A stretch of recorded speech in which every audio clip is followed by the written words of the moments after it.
Hello everyone and welcome to Beachside Bites. I'm Donna Riani and today we are standing outside of Olde Line Lanes here in Lincoln City and I have one of the co-owners, Danelle Lockery, with me. Hey Danelle. Hi Donna. So Danelle, tell me what you've got going on here. So my husband and I recently renovated the old bowling alley in Lincoln City. It's called Olde Line Lanes, and we moved our restaurant that we've had for over 7 years into it. So now you can get great food and great bowling all in one place. That is amazing. I would love to get in the kitchen with you. What do you feel like making today? Let's make some fried chicken. Oh, awesome. Will you come back to the Culinary Center with me? Yeah, sounds good. Let's do it.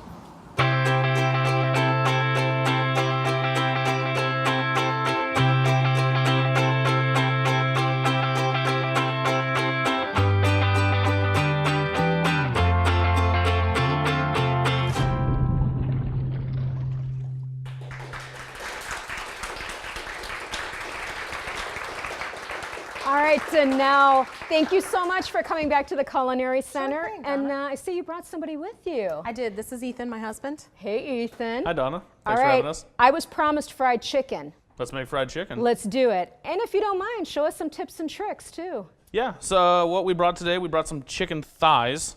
I like these because they're easy, just like chicken breasts. If you bone them out, you can buy them already boned out. I'm dredging them in some seasoned flour and then in some buttermilk. These are fantastic because I think they just have more flavor than chicken breast, but they take about the same amount of time to cook. I agree, I second that. So I'm gonna go from the seasoned flour into the buttermilk and then back into the buttermilk because that's gonna give us that thick, crispy, crunchy exterior that we're looking for. It's all about that. Right.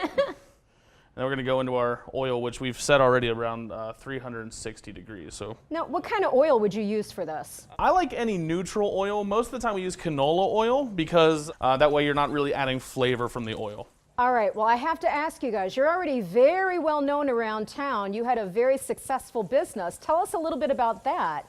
Well, we started our restaurant, Hearth and Table, about 3 years ago, and we've always really loved the bowling alley that's in town. And so whenever it came up for lease, we decided to move our restaurant into the bowling alley.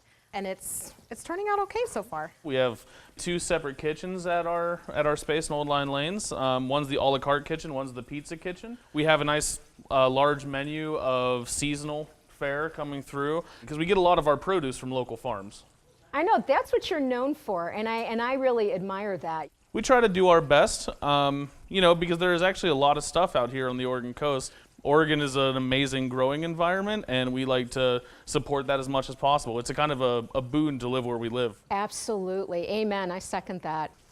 Let me interject here about the chicken just a little bit. If you are working with a deep fryer at home, you can go ahead and just leave these in here. In this case, we're shallow frying in a saute pan, and I flipped it over because the top needs to cook as well. So you just need to flip it a few times. We're looking for a temperature of about 190 degrees because these are thighs.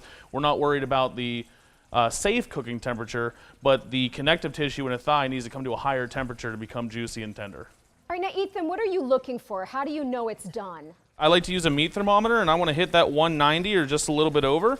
So I'm going to use that, and we are very close. I'm going to go ahead and pull that out now. So now that this has rested just for a couple seconds to get that excess oil off of there, we love to drizzle a little bit of honey on top just to give it that little bit of sweet and spicy.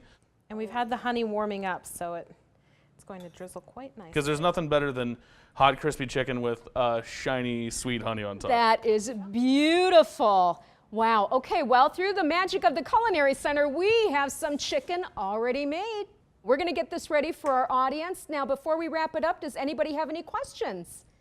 What's your favorite type of pan to fry chicken in? I love cooking in cast iron, and frying in the cast iron actually helps the pan out because it helps to season the pan as you use it, and that's the one benefit of using the cast iron when you're frying. So if you do have a favorite stock pot or anything with high sides that you prefer to use, you can use that in this case. How did you guys find your passion for cooking? We actually met working in a restaurant about 12 years ago now. Yeah, something like that. Yeah, we moved from Pittsburgh, and Ethan actually went to culinary school, and I just started working in restaurants and found that I love to do it. So She was my boss. yeah. Oh, yes. Yes, I love it. Yeah. All right, well, Ethan, Danelle, thank you so much for coming here and showing us the secrets of great fried chicken. And thank you all for coming, and we'll see you all in the next Beachside Bites.